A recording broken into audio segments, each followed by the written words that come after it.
Greetings, Seahawks fans. I'm Brian Mull, UNCW beat writer, and welcome back to another edition of Hawk Talk. The Seahawks have been on the road all across the state of Virginia for the last couple of weeks while we've been gone.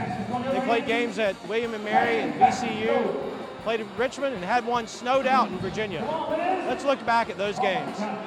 The Seahawks holiday tour of Virginia began with the December 19 snow out at UVA. Well, folks, it's early afternoon on Saturday, and rather than posting my pregame blog and getting ready for a basketball game tonight between UNC Wilmington and Virginia, we're still here at the hotel. As you will find out, the game was postponed, and we're just going to hunker down here at the hotel and try to stay safe and out of the elements. But they did manage to make it on the court December 28 at Richmond against the Spiders. However, both teams played like they were still a little stuffed from Christmas dinner, going to an 18-13 halftime score. Both teams found the mark in the second half, but Richmond came back from an 8-point deficit late in the second half to hold on for a 66-64 win.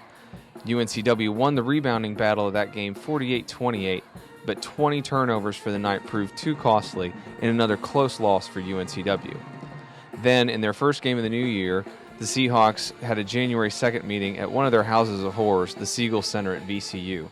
The Rams responded by building a 43-17 halftime lead as the Seahawks missed 18 of their first 19 shots from the field.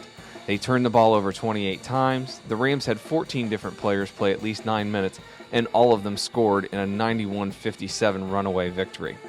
Then on Monday, UNCW faced an even taller task. At number 2 in the RPI, William & Mary, with its school record 10 consecutive victories.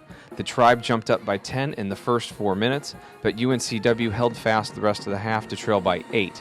Then, in the second half, they held William & Mary to only 24 points on 8 for 27 shooting from the field and battled their way back.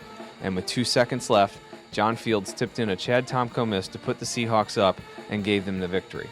In what is always a long season in the CAA, that tip and the quality of the victory could go a long way in helping them gain some respectability they've lost over the last season. Ahmad Grant led all Seahawks scorers in that game with 17 points. Finally, after its 3-game road trip, UNCW returned home to Trask Coliseum on Wednesday night against Georgia State. However, the Panthers jumped out early again, taking a 12-3 lead. The Seahawks managed to find their offense and eventually took the lead late in the first half and would not give it up. The Panthers, who play a slow-down game and are very good defensively, managed to keep it close the whole way, but John Fields worked for a double-double, finishing with 13 points and 16 boards, as UNCW held on for a 57-50 victory. A look at the standings shows that George Mason leads a very crowded CAA field at 3-0, but several other teams are within 2 games of the lead. UNCW stands at 2-2 in the conference and is 6-8 overall. They play at George Mason on Saturday in a rematch of a game in December that Mason won in Trask Coliseum. And now we're going to take it back to Brian, and we'll close out this week's show. All right, that about does it for this edition of Hawk Talk. We'll be back next Tuesday. We'll look back at the heated rivalry game up in Fairfax, Virginia. Be sure to stay tuned to my blog and starnewsonline.com for all the latest on the Seahawks, and we'll see you here next week.